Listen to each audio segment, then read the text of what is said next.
श्री स्वामी समर्थ. स्वागत आहे तुमचं माझ्या युट्यूब चॅनल मध्ये. आजचा दिवस तुम्हाला खूप छान सुख समाधानाचा आणि आनंदाचा जाऊ देत ही स्वामींच्या चरणी प्रार्थना करते आणि आज या नवीन व्हिडिओला सुरुवात करते. तर बघा मित्रमैत्रिणींनो, उद्या 3 जुलै वार शुक्रवार आणि या दिवशी आलेली आहे संकष्टी चतुर्थी. शुक्रवार येते, तिचा प्रभाव अधिकच वाढतो कारण शुक्रवार हा माता लक्ष्मीचा वार मानला जातो, ऐश्वर्याचा दिवस मानला जातो. तर चतुर्थी ही विघ्नहर्ता भगवान श्री गणेशाची तिथी आहे. या दिवशी खास करून गणपती बाप्पांची पूजा सेवा केल्याने आयुष्याला एक नवी दिशा देणारा दिवस ठरू शकतो. कारण बघा, ज्येष्ठ संकष्टी चतुर्थीला काय म्हणतात, याचं महत्व काय आहे, या दिवशी गणपती बाप्पांची सेवा कशा पद्धतीने करावी आणि सर्वात महत्वाचं म्हणजे मसूर डाळीचा एक अतिशय अत्यंत परंतु चमत्कारिक उपाय तुम्हाला आजच्या व्हिडिओमध्ये मी सांगणार आहे. हा उपाय केल्याने तुमच्या घरातील गरिबी, दारिद्र्य हे नक्कीच दूर होईल, पैशाची उणीव चणचण संपेल आणि मुलांची उत्तरोत्तर प्रगती होईल. तुमची जी काही रखडलेली कामं आहेत तर ती देखील मार्गी लागेल. असं बघायला गेलं तर प्रत्येक महिन्यातील संकष्टी चतुर्थीला एक विशेष नाव असतं आणि त्या दिवशी गणपती बाप्पांच्या एका विशिष्ट स्वरूपाची पूजा केली जाते. ज्येष्ठ महिन्यातील कृष्ण पक्षात येणाऱ्या या संकष्टी चतुर्थीला कृष्ण पिंगल संकष्टी चतुर्थी या नावाने सुद्धा ओळखलं जातं.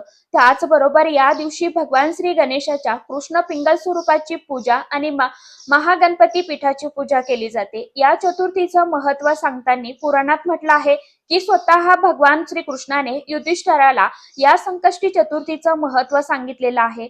ज्येष्ठ महिना हा सूर्यांच्या प्रखर तेजाचा महिना मानला जातो. या काळात मानवी जीवनात आणि निसर्गात अनेक बदल होत असतात.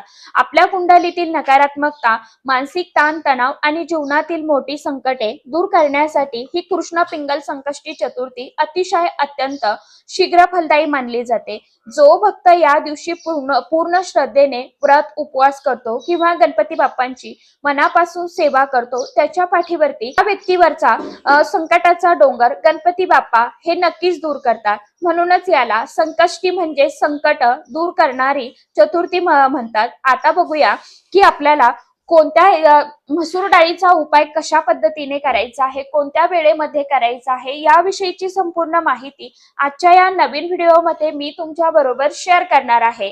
त्यामुळे तुम्ही हा व्हिडिओ स्किप न करता शेवटपर्यंत नक्की बघा. चॅनलवरती तुम्ही जर हा व्हिडिओ पहिल्यांदा बघत असाल तर चॅनलला आवर्जून सबस्क्राईब करा आणि असेच नवनवीन माहितीपूर्ण व्हिडिओ बघण्यासाठी समोरील बेल आयकॉनलाही प्रेस करा. त्यामुळे काय होईल, जेव्हा कधी मी नवीन व्हिडिओ अपलोड करेल तर सर्वात अगोदर त्याचं नोटिफिकेशन तुम्हाला मिळेल आणि तुम्ही एकही व्हिडिओ मिस करणार नाही. कमेंट बॉक्समध्ये ओम गणपतये नमः हा मंत्र सर्वांनी आवर्जून लिहा. व्हिडिओला लाईक आणि हाईप देखील करत जावा. तर बघा मित्रमैत्रिणींनो, या संकष्टी चतुर्थीच्या दिवशी घरामध्ये गणपती बाप्पांची सेवा कशी करावी आणि शुक्रवार निमित्त चतुर्थीचा हा दुर्दशर्करा योग असल्याने सकाळी लवकर उठून स्वच्छ स्नान करावं, स्वच्छ वस्त्र परिधान करावी. आपल्या देवघरामध्ये जी गणपती बाप्पांची मूर्ती असेल, फोटो असेल तर फोटो तुम्हाला पाण्याचा शिलकावा देऊन पुसून घ्यायचा आहे. मूर्ती असेल तर मात्र गणपती बाप्पांच्या मूर्तीवरती अभिषेक करायचा आहे. हा अभिषेक तुम्ही शुद्ध पाण्याने किंवा पंचामृताने किंवा कच्च्या दुधाने करू शकता. जर तुमच्याकडे बाप्पांची मूर्ती ही चांदीची असेल, तांब्याची असेल तर आवर्जून अभिषेक करा. त्यानंतर बाप्पांना स्वच्छ पुसून अंघोळ घालून हळदी कुंकू, अष्टगंध, अक्षदा, फूल अर्पण करा, दुर्वा अर्पण करा. कारण की बाप्पांना लाल रंगाचं फूल हे अतिशय अत्यंत प्रिय आहे. विशेषतः जास्वंदीचं फूल बाप्पांना या दिवशी अर्पण करण्याचा प्रयत्न करायचा आहे. 21 दुर्वांची जोडी आपल्याला ओम गणपतये नमः या मंत्राचा जप करत करत त्यांच्या चरणी अर्पण करायची आहे. या दिवशी गणपती बाप्पांना मोदक किंवा बुंदीच्या लाडूचा नैवेद्य आवर्जून दाखवायचा आहे. नसेल शक्य तर मग गुळ खोबऱ्याचा नैवेद्य अर्पण केला तरी देखील चालणार आहे. पूजा करून झाल्यावरती देवघरासमोर बसून तुम्हाला एक वेळा संकटनाशन सूत्र, एक वेळा गणेश स्तोत्र किंवा गणेश अथर्व शीर्षम नक्की पठण करा. जर तुम्हाला वाचता येत नसेल तर मग अशा वेळी तुम्ही मोबाईलवरती युट्यूबला लावून द्या आणि श्रवण करा. यामुळे घरातील नकारात्मक ऊर्जा दूर होते आणि सकारात्मक ऊर्जेचा प्रभाव हा वाढत असतो. दिवसभर मनामध्ये गणपती बाप्पांचं स्मरण करा, उपवास करा आणि रात्री चंद्रदर्शन करून उपवास सोडा.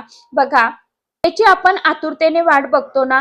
मी तुम्हाला मसूर डाळीचा एक प्रभावी उपाय सांगणार, तर तो उपाय कसा करायचा आहे हेच आपण बघूया. बघा, कोणत्याही उपायामागचं शास्त्र समजून घेतो त्यावेळी आपल्याला त्यावरील विश्वास जो आहे तर तो वाढतो आणि विश्वासाने केलेल्या उपायांचं फळ हे 100% मिळतं. या संकष्टी चतुर्थीला शुक्रवाराचा दुर्मिळ योग आहे. ज्योतिषशास्त्रात मसूर डाळीचा संबंध थेट हा मंगळ ग्रहाशी आणि माता लक्ष्मीची मानला जातो. मंगळ हा ऊर्जा, कर्जमुक्ती आणि पराक्रमाचा कारक आहे, तर शुक्रवार हा संपत्तीचा, दिव्य लक्ष्मीचा वार मानला जातो. अनेकदा आपल्या कुंडलीतील मंगळ दोष असतो किंवा राहू केतूची वक्रदृष्टी असते, ज्यामुळे आपली कामे शेवटच्या टप्प्यात येऊन बिघडतात. घरामध्ये पैसा येतो परंतु टिकत नाही, कर्ज वाढत जातं आणि मुलांचं अभ्यासात किंवा करिअर मध्ये मन लागत नाही. त्यांची प्रगती जी आहे तर ती खुंटते. जेव्हा आपण संकष्टी चतुर्थीच्या दिवशी पवित्र विघ्नहर्ता भगवान श्री गणेशांच्या चरणी हा मसूर डाळीचा उपाय करतो, त्यावेळी मंगळ ग्रहाचे शुभ फळ मिळायला देखील सुरुवात होते.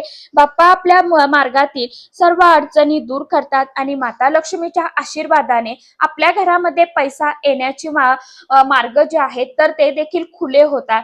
हा उपाय तुमच्या मुलांचा बुद्धीचा विकास करण्यासाठी, त्यांच्या प्रगतीचे मार्ग मोकळे करण्यासाठी आणि तुमच्या प्रत्येक इच्छापूर्ती करण्यासाठी अतिशय अत्यंत खूप खास आणि प्रभावी मानला जातो. तर बघा, जुलै रोजी संकष्टी चतुर्थीच्या दिवशी सकाळी तुम्हाला प्रदोष काळात किंवा रात्री चंद्रोदयापूर्वी हा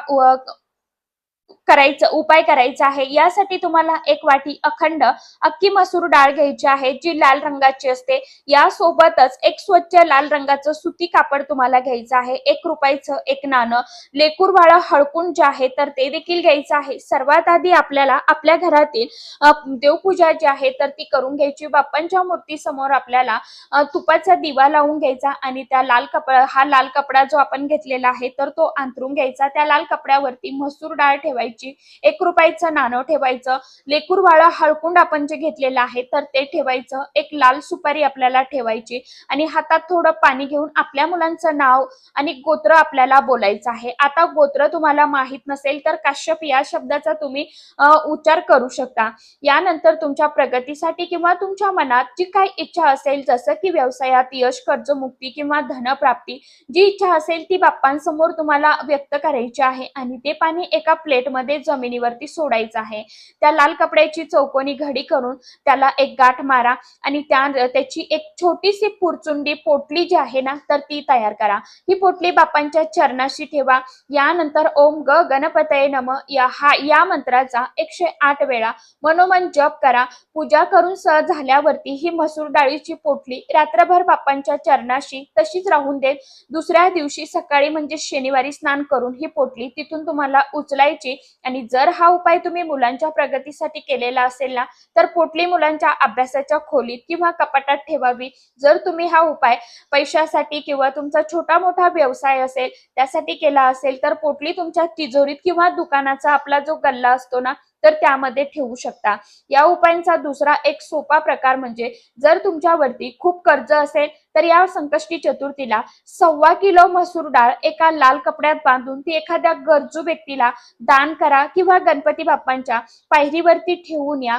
या मसूर डाळीच्या उपायाने कुंडलीतील दोष जे आहेत ना तर ते शांत होऊन घरातील गरिबी, दारिद्र्य ही कायमची दूर होते. माता लक्ष्मी आपल्या घरामध्ये स्थिर वास्तव्य करते आणि मुलांच्या बुद्धीला तीव्र गती मिळून त्यांची प्रगती जी आहे तर ती वेगाने सुरू होते. हा अतिशय अत्यंत सिद्ध आणि अनुभूत उपाय आहे, जो अनेक लोकांच्या आयुष्यात चमत्कार घडून आणलेला आहे. तर असा हा उपाय तुम्ही करून बघू शकता. बघा, तुम्हाला सुद्धा या उपायांचा खूप चांगला फायदा होईल. यासोबतच घरामध्ये तुम्हाला जे काही मंत्र, स्तोत्र सांगितले आहे तर ते देखील पठण करणं गरजेचं आहे. परंतु शुक्रवार असल्यामुळे माता लक्ष्मीची सेवा सेवा देखील आपल्याला आवर्जून करायचीच आहे. माता लक्ष्मीची सेवा करत असताना यामध्ये तुम्ही कनकधारा स्तोत्रम पठण करा, गायत्री मंत्राचं पठण करा, त्याचबरोबर 16 वेळा महालक्ष्मी अष्टकम पठण करा, श्री सुक्तम पठण करा, माता लक्ष्मीच्या मूर्तीवरती कुंकुमार्चन या दिवशी करू शकता. त्याचबरोबर माता लक्ष्मीचा जो सर्वात प्रसिद्ध मंत्र आहे, ज्याला आपण कमलात्मक मंत्र म्हणतो, त्या मंत्राचं पठण करायचं आहे. जर तुम्हाला पठण करणं शक्य नसेल ना, तर तुम्ही मोबाईल वरती लावून द्या, तुम्ही श्रवण केलं तरी देखील चालणार आहे. यासोबतच भगवान विष्णू देवांची सेवा करा, ज्यामध्ये तुम्ही विष्णू सहस्रनाम किंवा व्यंकटेश स्तोत्र यासारख्या सेवा ज्या आहेत तर त्या करू दे शकता, किंवा मनोमन आपण षडाक्षर मंत्राचा जप करू शकतो. ओम नमो भगवते वासुदेवाय नमः या सेवा तुम्हाला करायच्या आहे. आता या सेवा काय करायच्या असतात बघा, आपण कष्ट का करायचे असतात बघा, आपण जीवनामध्ये खूप सारे कष्ट मेहनत करतो, अतोनात प्रयत्न करतो, परंतु कधी कधी काय होतं बघा, त्या कष्टाचं फळ जे आहे तर ते मिळत नाही. का तर जे काही दोष असतात, ज्या काही आपल्या घरामध्ये तयार झालेले असतात ना, तर ते दोष आपल्याला प्रत्येक कामात यश मिळून देत नाही. तर यामुळे आपलं काय होतं, घरातील जी काही एनर्जी आहे तर ती पॉझिटिव्ह होते, आपल्याला प्रत्येक कामामध्ये गती जी आहे तर ती मिळत असते, यश मिळतं आणि मुलांची प्रगती व्हायला सुरुवात होते. घरात पैसा येण्याची जी काही आपली बंद झालेली दारं आहेत तर ती देखील खुले होतात. आपल्या घरामध्ये पैसा येऊ लागतो आणि आपल्या मनातील छोट्या मोठ्या इच्छा ज्या आहेत तर त्या हळूहळू का होईना पूर्ण व्हायला सुरुवात होते. असा हा प्रभावी उपाय तुम्हाला उद्याच्या दिवशी म्हणजे शुक्रवारी संकष्टी चतुर्थीच्या दिवशी नक्की करून बघायचा आहे. तुम्हाला याचा खूप चांगला लाभ जो आहे तर तो नक्कीच बघायला मिळेल. तर सांगितल्याप्रमाणे हा मसूर डाळीचा उपाय उद्या संकष्टी चतुर्थीच्या दिवशी नक्की मनापासून करा. सांगितल्याप्रमाणे सेवा करा. नुसते उपाय करून कोणत्याही उपायांचं फळ मिळत नाही, त्यामागे सेवा करणं देखील तितकंच महत्वाचं असतं. ज्यावेळी आपण सेवा करतो, उपाय करतो, तर ते फळ जे आहे तर आपल्याला ते लवकर प्राप्त होत असतं.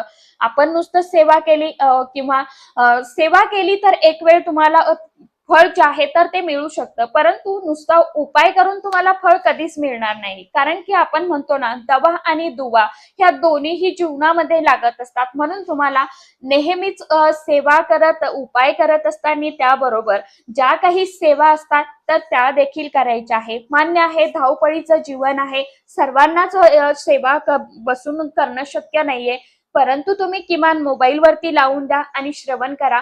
यामुळे आपल्या घरामध्ये एक सकारात्मक वलय जे आहे तर ते तयार होत असतं. आपल्या घरामध्ये जी काही निगेटिव्हिटी आहे तर ती देखील दूर होत असते. म्हणून सेवा करणं देखील गरजेचं असतं. अशा ठराविक आणि प्रभावशाली तिथींवरती आपण जर आपल्या घरामध्ये काही सेवा केल्या, उपाय केले तर ते नक्कीच शीघ्र फलदायी ठरत असतात. म्हणूनच उद्याच्या या संकष्टी चतुर्थीला आवर्जून सांगितल्याप्रमाणे हा छोटासा उपाय नक्की करा, मनापासून करा. नक्कीच तुम्हाला त्या उपायांचं फळ जे आहे तर ते गणपती बाप्पा नक्कीच प्रदान करणार आहेत. ही भावना मनामध्ये ठेवा आणि पूर्ण मनापासून विश्वासाने उपाय नक्की करून बघा. आशा करते व्हिडिओमध्ये सांगितलेली माहिती सर्वांना समजलीच असेल. ज्यांना काही समजलं नसेल त्यांनी कमेंट बॉक्समध्ये विचारू शकता. तर चला, आजच्या व्हिडिओमध्ये इतकीच माहिती होती. कशी वाटली नक्की सांगा. व्हिडिओ आवडला तर चॅनलला आवर्जून लाईक, शेअर, सबस्क्राईब जरूर करा.